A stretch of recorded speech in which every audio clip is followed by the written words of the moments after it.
어느 시골 마을, 아침 햇살이 채 오르기도 전에 일어나 밭으로 향하는 한 여인이 있습니다.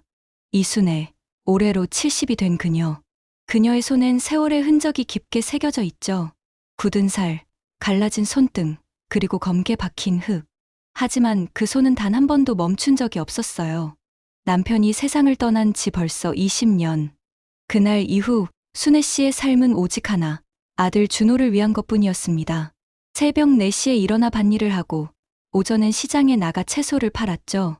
점심 한 끼 거르는 건 일상이었고 저녁엔 다시 밭으로 돌아가 해가 질 때까지 일했어요.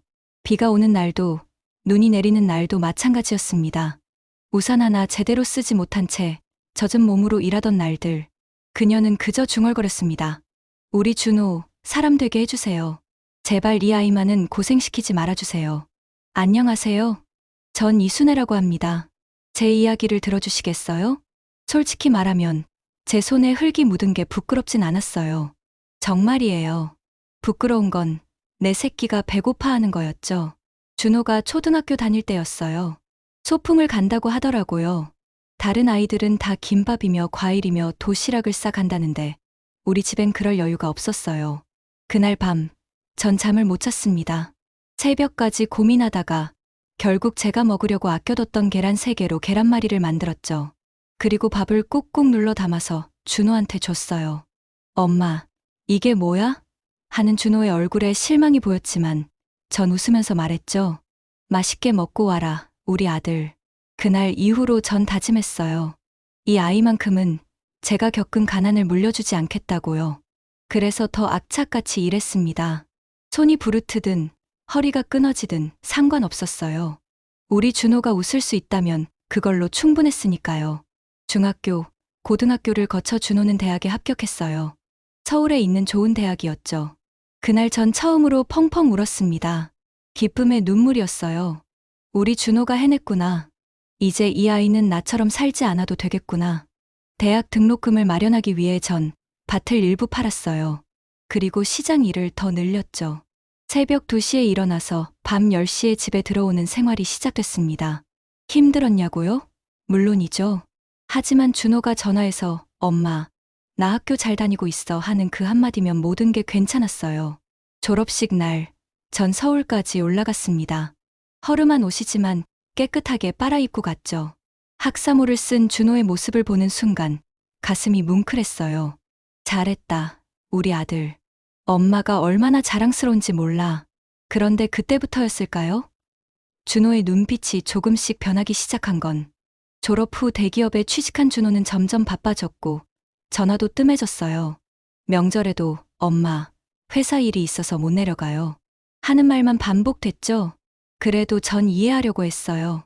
젊은 사람이 일하느라 바쁜 거겠지. 나중엔 괜찮아질 거야. 그렇게 스스로를 달랬습니다. 하지만 가슴 한편엔 불안이 자라나고 있었죠. 내가 이 아이한테 짐이 되는 건 아닐까. 그런 생각이 들기 시작했어요.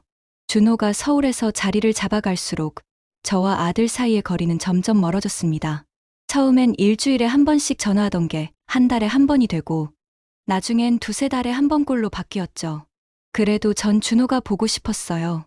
가끔 도시락을 싸들고 서울로 올라갔습니다.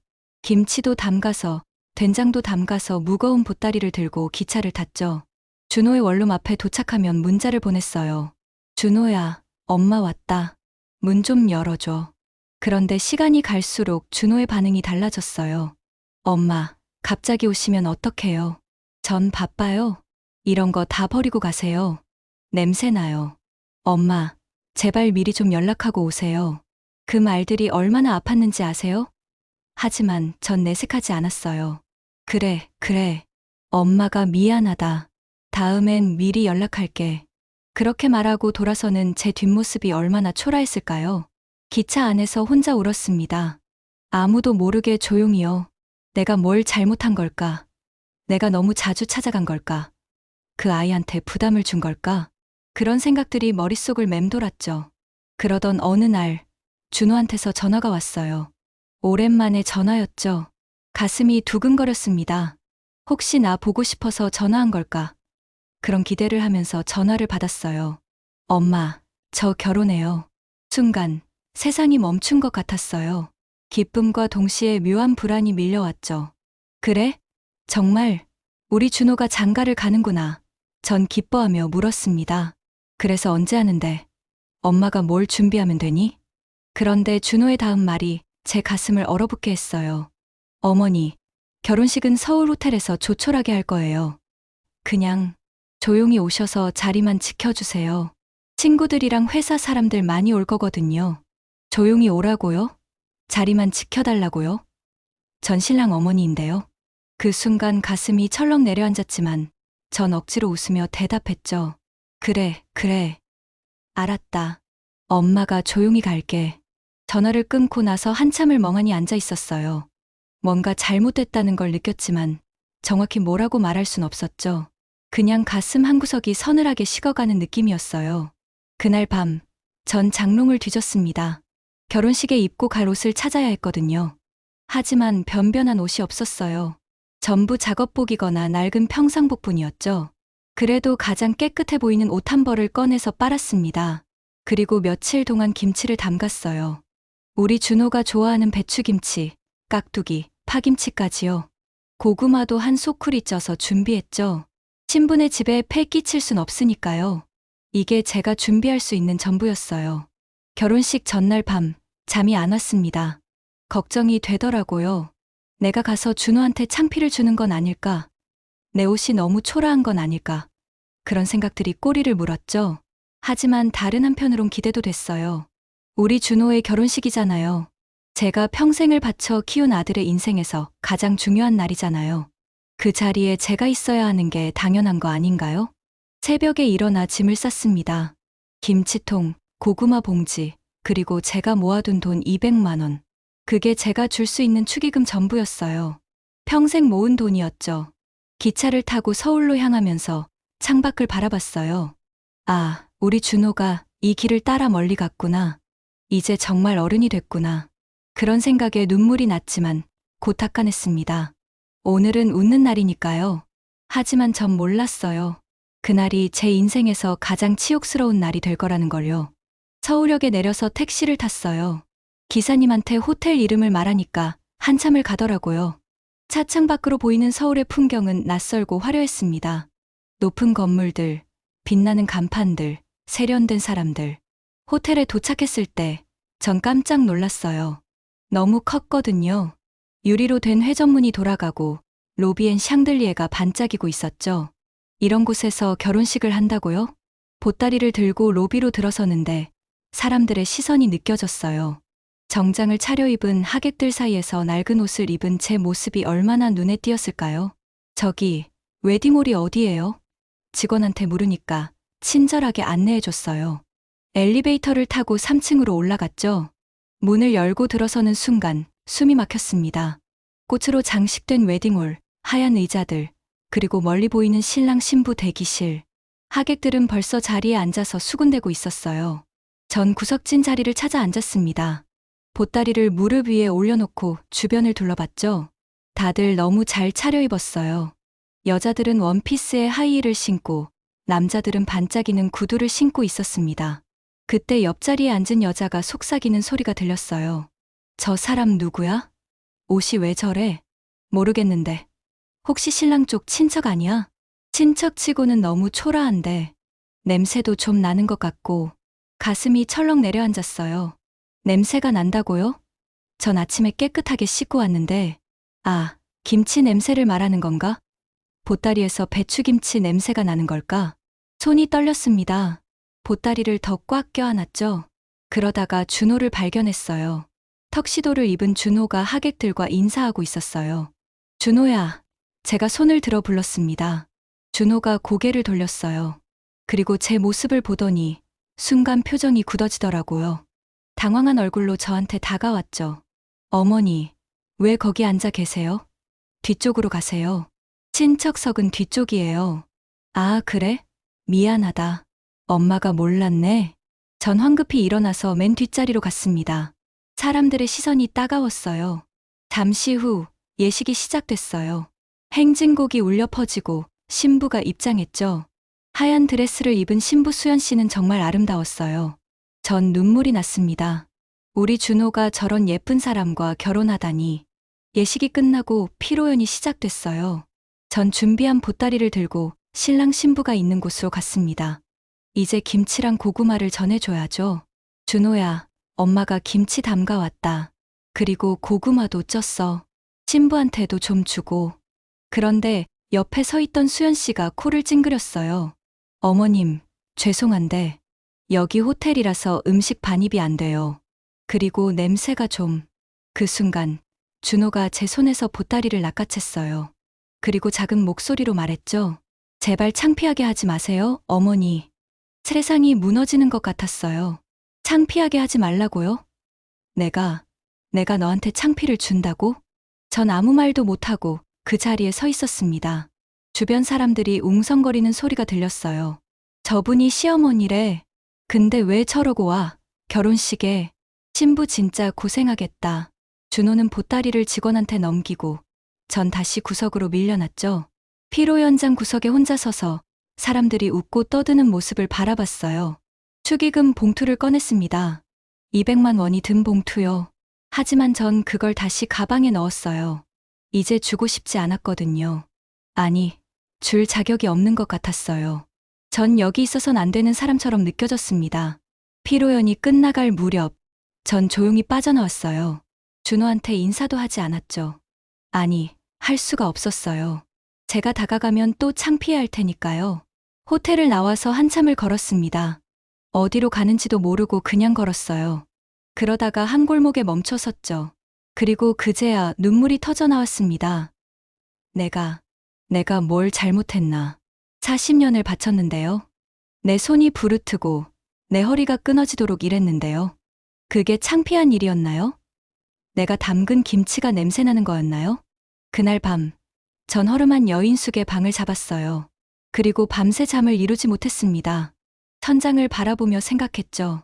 이제 나한텐 뭐가 남았을까? 아들은 날 부끄러워하고, 며느리는 날 피하고, 사람들은 날 비웃고, 내 인생이 이거였나? 그리고 결심했습니다. 이대로는 안 되겠다고요. 여인숙에서의 밤은 길고 고통스러웠어요. 창문 밖으로 서울의 불빛이 보였지만 제 가슴속은 깊은 어둠뿐이었죠. 천장을 바라보며 40년의 세월을 되돌아봤습니다. 내가 뭘 위해 살았나? 그 모든 고생이 이걸 위한 거였나? 아침이 되자 결심이 섰어요. 전 더 이상 당하고만 있지 않기로 했습니다. 아니, 정확히 말하면 준호한테 제대로 된 교훈을 줘야겠다고 생각했죠. 고향으로 돌아와서 장롱 깊숙한 곳에서 낡은 서류 봉투를 꺼냈어요. 남편이 돌아가시기 전에 정리해둔 땅 문서, 집 문서들이었죠.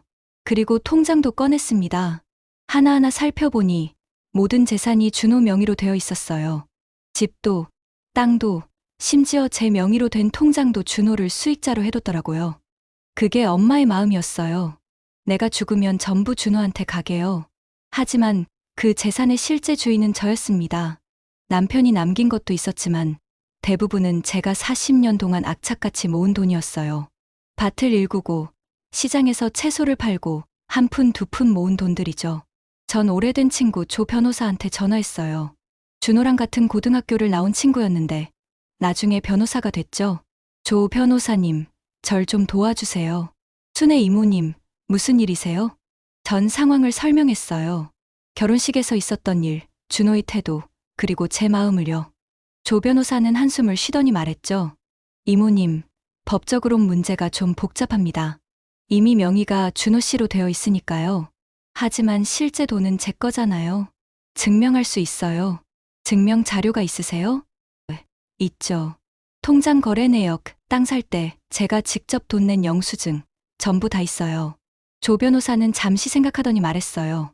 그럼 가능할 수도 있겠네요. 하지만 이모님, 정말 이렇게까지 하실 건가요? 준호는 이모님의 아들인데 제 아들이 맞아요. 그래서 이러는 거예요. 이 아이가 정신 차려야 해요. 돈이 뭔지, 엄마가 얼마나 소중한지 알아야 한다고요. 전 단호하게 말했습니다. 조 변호사는 더 이상 말리지 않았어요. 며칠 후 법적 절차가 시작됐습니다. 증명 서류들을 제출하고 소유권 회수 신청을 했죠.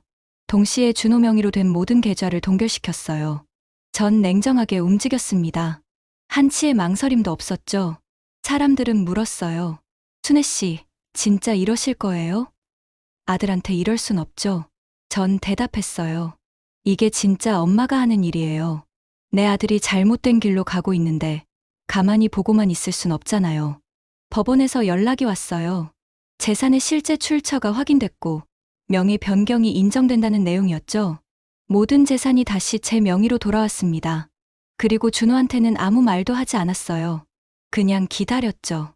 아들이 얼마나 현실을 모르고 살았는지 곧 깨닫게 될 테니까요. 밤에 혼자 앉아서 생각했어요. 내가 너무 잔인한 걸까? 하지만 이건 복수가 아니에요. 교육이죠. 준호가 사람 냄새를 잊어버렸어요. 돈과 명예만 쫓다가 정작 중요한 걸 놓쳤죠. 전 준호가 바닥을 경험해야 한다고 생각했어요. 그래야 다시 일어설 수 있으니까요. 흙을 밟아봐야 꽃의 소중함을 아는 법이잖아요. 며칠 후 준호한테서 전화가 왔을 거라고 예상했지만 오지 않았어요. 아직은 모르나 봅니다. 곧 알게 되겠죠. 전 밭으로 나갔어요. 호미를 들고 땅을 파며 생각했죠. 이 흙 냄새, 이 땀 냄새가 창피한 게 아니에요. 이게 바로 생명이고 진짜 삶이에요. 준호도 이걸 느껴야 해요. 준호한테 첫 번째 타격이 온 건 결혼식 2주 후였어요. 은행에서 대출 신청이 거부됐다는 연락을 받았죠. 신혼집을 장만하려던 계획이 무산된 거예요. 무슨 소리예요? 제 신용등급엔 문제가 없는데요? 죄송합니다, 고객님. 담보로 제시하신 부동산의 소유권 분쟁이 발생했습니다. 현재 동결 상태예요. 준호는 당황했죠. 소유권 분쟁, 무슨 소리지? 그 다음엔 카드 정지였어요. 수연이 백화점에서 쇼핑하다가 결제가 안 됐어요. 죄송합니다, 고객님. 이 카드는 현재 사용이 정지됐습니다. 네? 무슨 소리예요? 어제까지만 해도 멀쩡했는데? 계좌가 동결됐다는 통보를 받았습니다. 수연은 얼굴이 새빨개져서 매장을 뛰쳐나왔어요. 그 모습을 본 지인들이 수군거리기 시작했죠. 어머, 저 사람 신혼인데 카드가 막혔대. 진짜 뭔가 문제 있나 보네. 준호는 그제야 심각성을 깨달았어요. 회사에서도 문제가 생겼죠. 자산 압류 통보가 회사 인사팀으로 들어온 거예요. 대기업에서 이런 개인 금융 문제는 치명적이었습니다. 준호 씨, 잠깐 인사팀으로 좀 오시겠어요? 인사팀장의 차가운 목소리. 준호는 땀을 흘리며 사무실로 들어갔죠. 준호 씨, 자산 압류 통보가 들어왔는데요. 우리 회사 규정상 이런 금융 문제가 있는 직원은 신용평가에서 불이익을 받습니다. 승진은 당연히 어렵고요. 아니, 팀장님. 이건 오해예요. 제가 뭔가 잘못한 게 아니라 일단 상황을 정리하고 보고서를 제출하세요. 그 전까진 중요 프로젝트에서 배제됩니다. 준호는 멘붕 상태로 집에 돌아왔어요. 수연은 울고불고 난리였죠.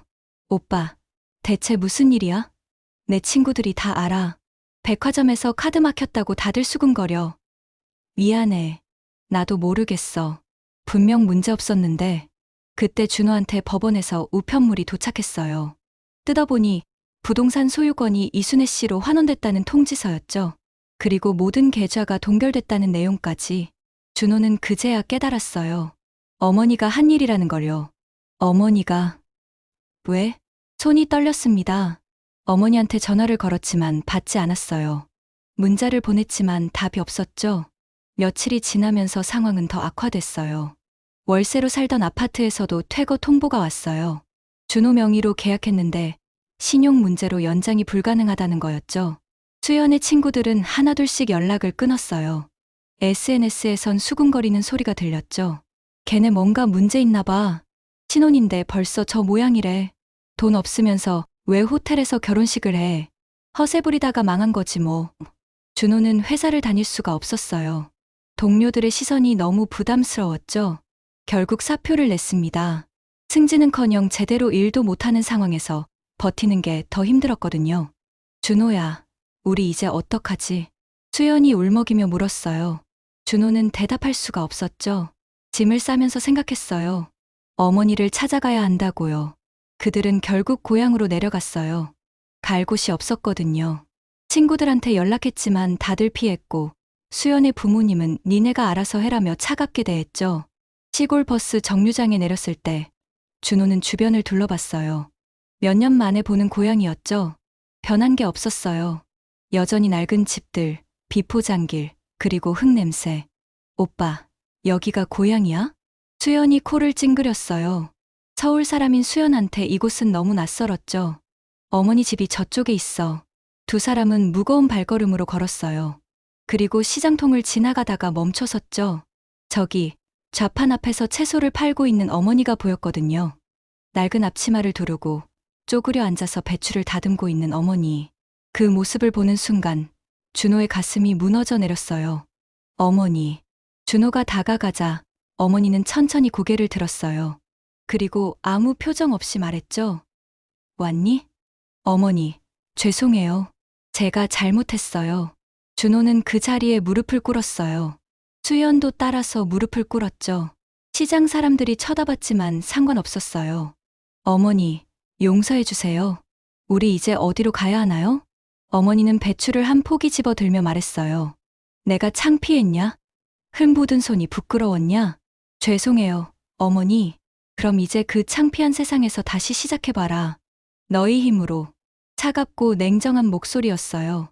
하지만 그 눈빛 속엔 아직 눈물이 남아 있었죠. 어머니는 자리에서 일어나 준호와 수연을 쳐다봤어요. 일하고 싶으면 일해라. 밥은 먹여줄게. 하지만 이젠 공짜는 없다. 그날 밤, 준호와 수연은 어머니의 작은 집 창고에서 잤어요. 이불도 제대로 없는 곳이었죠.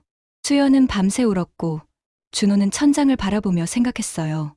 내가 뭘 잃어버렸을까? 다음 날 새벽, 어머니가 문을 두드렸어요. 일어나라. 일하러 가야지.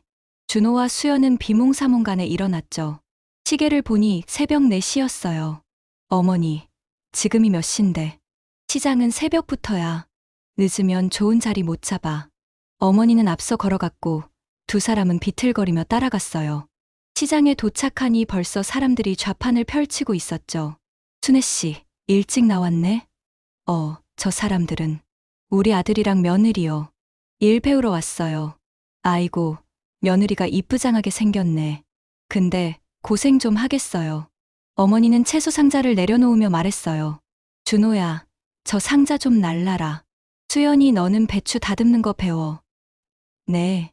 수연은 당황했어요. 손에 흙을 묻혀본 적이 없었거든요. 하지만 어쩔 수 없었죠. 준호는 무거운 상자를 들다가 비틀거렸어요. 회사에서 서류만 들던 손에 20kg 상자는 너무 무거웠죠. 무거워.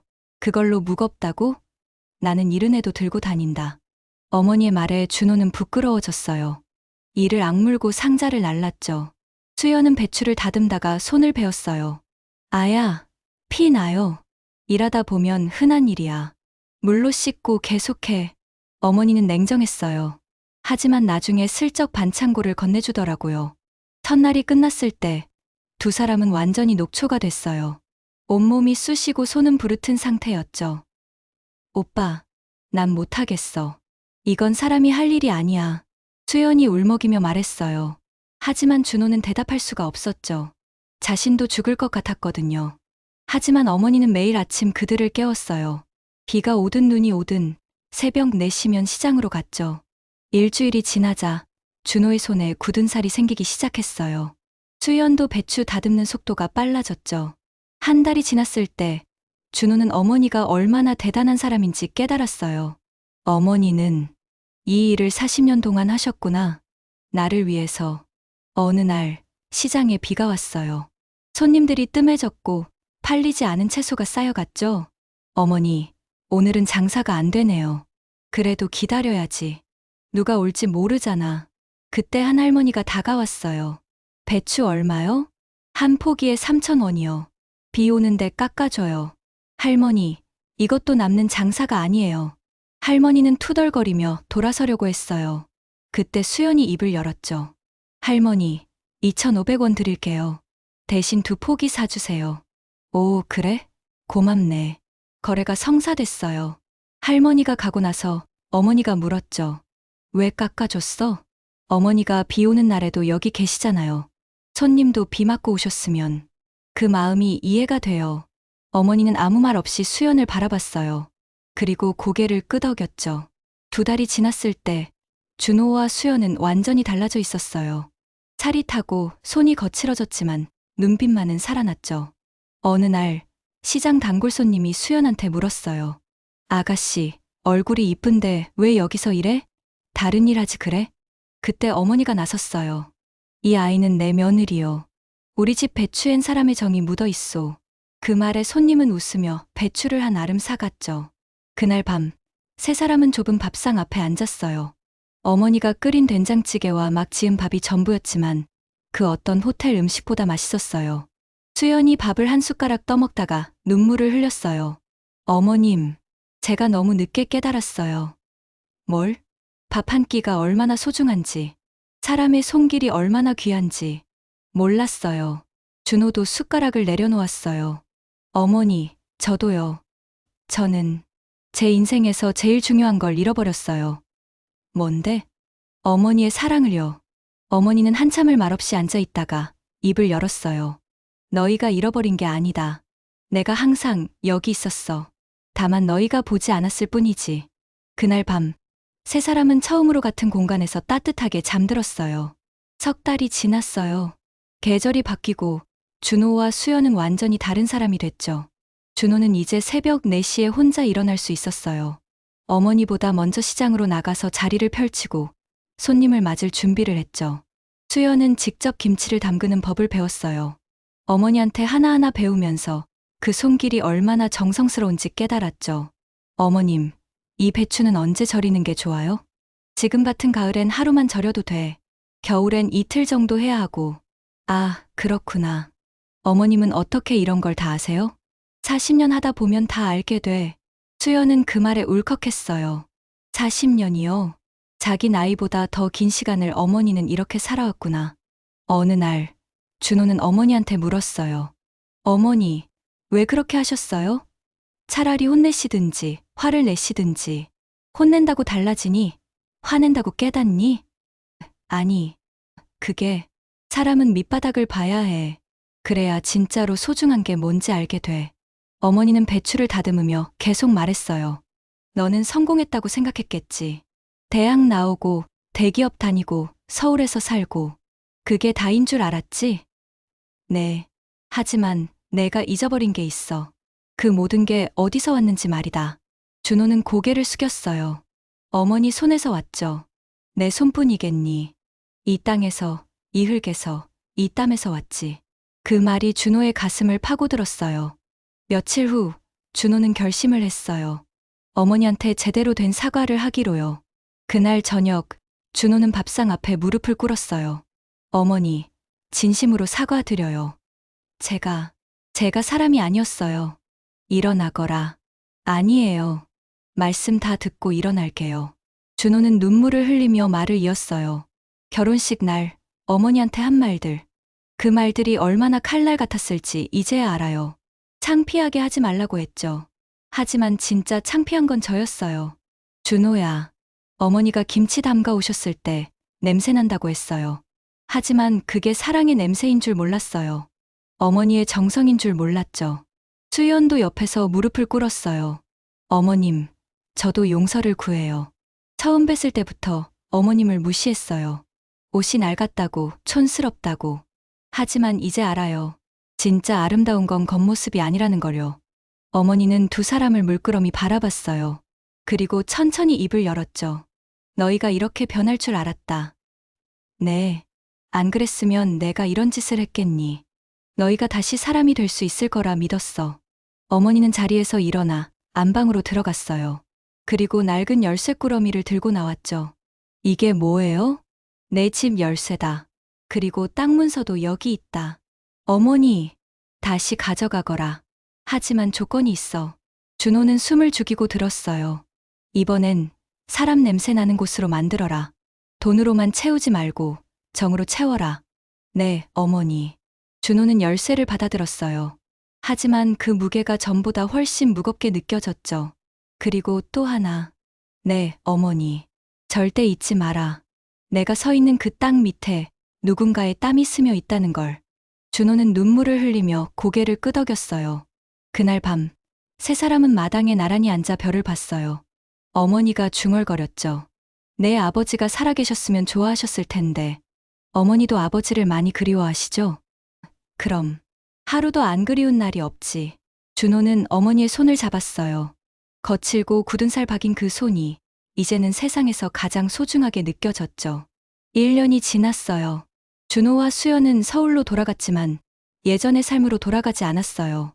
화려한 강남의 빌딩 대신 조용한 주택가의 작은 식당을 열었죠. 이름은 어머니의 밥상. 간판도 화려하지 않았어요. 나무로 만든 소박한 간판에 손글씨로 쓴 이름. 하지만 그 따뜻함이 사람들의 발걸음을 멈추게 했죠. 식당 내부도 단순했어요. 10개 남짓한 테이블, 나무 의자, 그리고 한쪽 벽에 걸린 어머니의 사진. 메뉴는 더 단순했어요. 된장찌개, 김치찌개, 제육볶음, 그리고 집밥 정식. 전부 어머니한테 배운 음식들이었죠. 준호는 주방에 섰어요. 매일 아침 일찍 일어나서 육수를 끓였죠. 멸치, 다시마, 물을 넣고 푹 끓이는 그 시간이 이제는 명상 같았어요. 어머니는 이 육수를 40년 동안 끓이셨구나. 수연은 홀에서 손님을 맞았어요. 예전처럼 화장을 진하게 하지 않았죠. 수수한 차림에 환한 미소로 손님을 맞았어요. 어서 오세요. 편하게 앉으세요. 손님들은 처음엔 의아해했어요. 이렇게 소박한 식당이 강남에? 하지만 음식을 먹고 나면 달라졌죠. 이 된장찌개. 우리 어머니 손맛이랑 똑같네요. 김치가 정말 맛있어요. 어디서 사세요? 직접 담가요. 시골에서 배운 방법으로요. 입소문이 퍼지기 시작했어요. SNS에 화려한 사진이 올라오지 않았지만 사람들은 계속 찾아왔죠. 여기 밥 먹으면 마음이 편해져요. 엄마가 해준 밥 같아요. 사장님이 참 정성스럽게 만드시는 게 느껴져요. 석 달 만에 식당은 동네 맛집이 됐어요. 하지만 준호와 수연은 확장하지 않았어요. 더 크게 만들 수도 있었지만 그러지 않았죠. 오빠, 사람들이 자리가 부족하대. 옆 가게 비는데 확장할까? 아니야. 우리는 이 정도면 돼. 더 크게 만들면 정성이 줄어들어. 어느 날 어머니가 서울로 올라왔어요. 준호는 깜짝 놀라서 달려나갔죠. 어머니, 언제 오셨어요? 제가 모시러 갈걸. 혼자 올 수 있다. 내가 그렇게 늙었니? 어머니는 식당 안을 둘러봤어요. 깨끗하게 정리된 주방, 소박하지만 따뜻한 인테리어, 그리고 정성스럽게 차려진 밥상들. 잘 만들었구나. 어머니, 내 아버지도 좋아하셨을 거다. 준호는 눈물이 났어요. 어머니한테 인정받는다는 것, 그게 얼마나 소중한지 이제는 알았거든요. 그날 어머니는 식당 구석 테이블에 앉아서 밥을 드셨어요. 준호가 만든 된장찌개, 수연이 담근 김치, 그리고 정성껏 지은 밥. 한 숟가락 뜨시더니 어머니가 말했어요. 맛있다. 그 한마디에 준호는 주방에서 울었어요. 수연도 홀에서 눈물을 닦았죠. 저녁이 됐을 때 세 사람은 식당 문을 닫고 함께 밥을 먹었어요. 어머니, 이제 서울에서 사세요. 제가 모실게요. 아니다. 나는 시골이 좋아. 내 밭이 있고 내 집이 있잖아. 하지만 너희는 여기서 너희 길을 가거라. 나는 내 길을 갈 테고. 어머니는 밥을 한 숟가락 드시며 말을 이었어요. 다만 가끔 내려오너라. 그리고 잊지 마라. 내가 아무리 높이 올라가도 뿌리는 여기 있다는 걸. 네, 어머니. 어머니가 돌아가시던 날 준호와 수연은 한참을 배웅했어요. 버스가 떠나는 모습을 보면서 준호가 중얼거렸죠. 저분이 내 인생의 전부였는데 난 너무 늦게 깨달았어. 오빠, 아직 늦지 않았어. 우리 이제라도 제대로 살면 되잖아. 그날 밤 식당에 혼자 남은 준호는 어머니 사진 앞에 섰어요. 어머니, 이제 압니다. 돈은 다 잃어도 되지만 어머니는 잃으면 안 됐다는 걸. 사람은 잃으면 안 됐다는 걸. 식당 밖에서 누군가 문을 두드렸어요. 죄송한데요. 아직 식사 가능한가요? 아이가 배고파해서. 준호는 웃으며 문을 열었어요. 들어오세요. 늦었지만 밥 드릴게요. 그렇게 어머니의 밥상은 오늘도 사람들의 배를 채우고 마음을 채웠어요. 나는 내 아들을 버린 게 아니에요. 잠시 길을 가르쳐 준 것뿐이죠. 흙 묻은 손으로 다시 가족을 일으켜 세웠어요. 그리고 이제 그 아이는 알아요. 진짜 부자가 뭔지를요. 돈이 많은 게 부자가 아니에요. 사랑하는 사람이 곁에 있고 따뜻한 밥 한 끼를 나눌 수 있는 게 진짜 부자예요. 세상 사람들은 말하죠. 어머니가 너무 냉정했다고요. 하지만 전 알아요.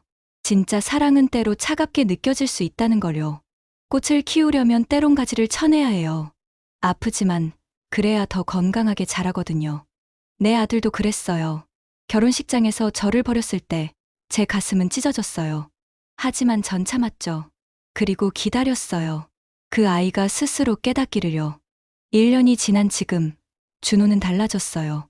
손에 굳은 살이 박혔고 얼굴엔 주름이 생겼지만 눈빛만은 예전보다 훨씬 맑아졌죠. 며느리 수연이도 마찬가지예요.